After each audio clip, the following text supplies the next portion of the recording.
పూజ గదిలో ఉంచవలసిన 5 దివ్య వస్తువులు. దక్షిణావృత శంఖం. శంఖం లక్ష్మీదేవికి సోదరునితో సమానం. శ్రావణ శుక్రవారం నాడు పూజా గదిలో ఎర్రటి వస్త్రంపై దక్షిణావృత శంఖాన్ని ఉంచి అందులో బియ్యం లేదా పవిత్ర జలాన్ని నింపితే ఆ ఇంట్లో అష్టైశ్వర్యాలు తొలతూగుతాయి. లక్ష్మీ గవ్వలు. కనీసం 11 లక్ష్మీ గవ్వలకు పసుపు కుంకుమ అద్ది శ్రావణ శుక్రవారం పూజలో ఉంచండి. పూజ ముగిశాక వాటిని పసుపు రంగు గుడ్డలో కట్టి ధనస్థానంలో ఉంచితే ధనాకర్షణ పెరుగుతుంది. గోమతి చక్రాలు. విష్ణు స్వరూపమైన 5 లేదా 11 గోమతి చక్రాలను పూజ గదిలో ఉంచడం వల్ల నజరు దోషాలు, వాస్తు దోషాలు తొలగిపోతాయి. తామర గింజల మాల.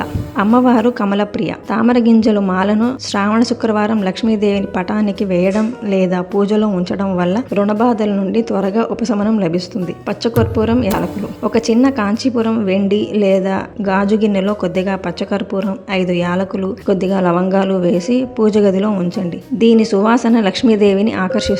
ఈ వస్తువులను పూజ గదిలో ఉంచడమే కాకుండా శ్రావణ శుక్రవారం సాయంత్రం ప్రదోష కాలంలో ఇంట్లో ఆవు నెయ్యితో 2 దీపాలు వెలిగించి సాంబ్రాణి ధూపం వేయండి. ఇల్లు అంతా సువాసనాభరితంగా శుభ్రంగా ఉంటే లక్ష్మీదేవి అంత స్థిరంగా ఉంటుంది. ఈ శ్రావణ శుక్రవారం నాడు ఈ పవిత్రమైన వస్తువులను మీ పూజ గదిలో ఉంచి ఆ మహాలక్ష్మి అనుగ్రహంతో మీ ఇల్లు ధనధాన్యాలతో ఆనందంతో నిండాలని కోరుకుంటున్నాం. ఓం శ్రీ మహాలక్ష్మి నమః.